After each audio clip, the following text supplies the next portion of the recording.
Korea is a beautiful country with amazing mountains and peaceful coastlines. The natural beauty of this land is truly breathtaking, from the lush green hills to the tranquil blue waters that surround the peninsula.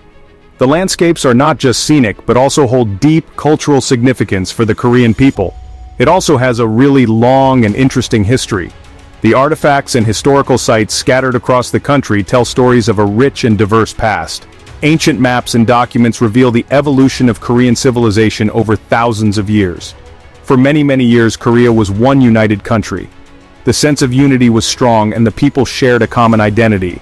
Historical maps show a Korea that was whole, and old photographs capture the essence of a unified nation.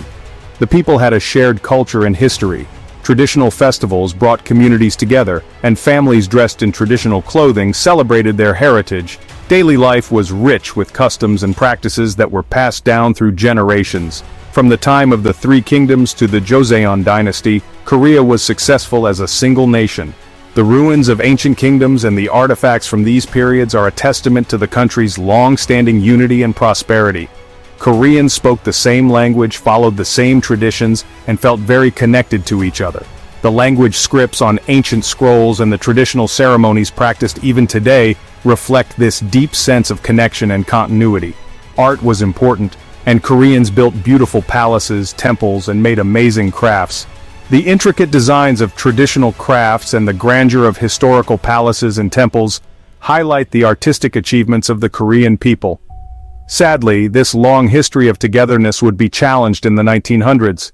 The early 20th century brought significant turmoil and change as Korea faced external pressures and internal strife.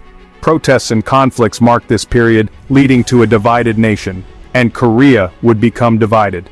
The establishment of the Demilitarized Zone, DMZ, and the stark division between North and South Korea are reminders of this challenging chapter in Korean history.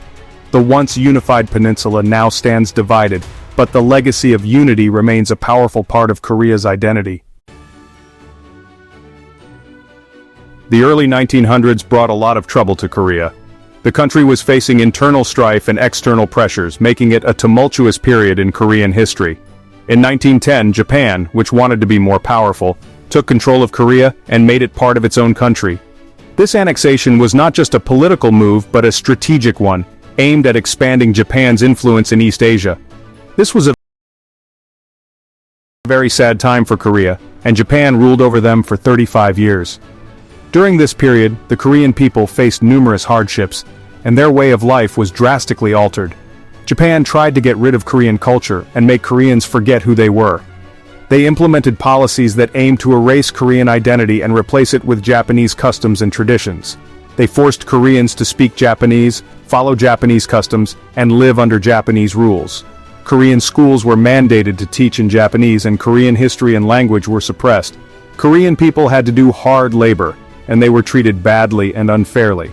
Many were forced into labor camps, working under harsh conditions with little to no pay. This time period left Koreans feeling hurt and angry, and they wanted to be free again. The desire for independence grew stronger, leading to numerous movements and protests against Japanese rule. World War II finally stopped Japan from ruling over other countries, bringing an end to its aggressive expansion across Asia. The war's conclusion marked a significant shift in global power dynamics. However, the end of Japanese occupation also caused Korea to be split in two, a division that would have lasting consequences for the region. When the war ended, the winners, the United States and the Soviet Union, decided to divide Korea temporarily. This decision was made during post-war negotiations, aiming to manage the surrender of Japanese forces. They drew a line, called the 38th parallel, across the middle of the country. This line was meant to be a temporary administrative boundary. This line was supposed to be temporary and help the Japanese army surrender, but it quickly became a real border. The division was intended to be short-term, but it soon took on a more permanent nature. The United States and the Soviet Union did not get along, and because of their disagreements, the 38th parallel became a dividing line between two Koreas. This division set the stage for future conflicts and shaped the geopolitical landscape of the Korean Peninsula. In 1948, two separate countries were formed in Korea: North Korea, officially called the Democratic People's Republic of Korea, and South Korea, officially called the Republic of Korea, were established. North Korea, supported by the Soviet Union, decided to follow communism as its guiding principle. South Korea, supported by the United States, decided to follow capitalism as its guiding principle. This separation, caused by the disagreements between the United States and the Soviet Union, made the division of Korea permanent and lasting.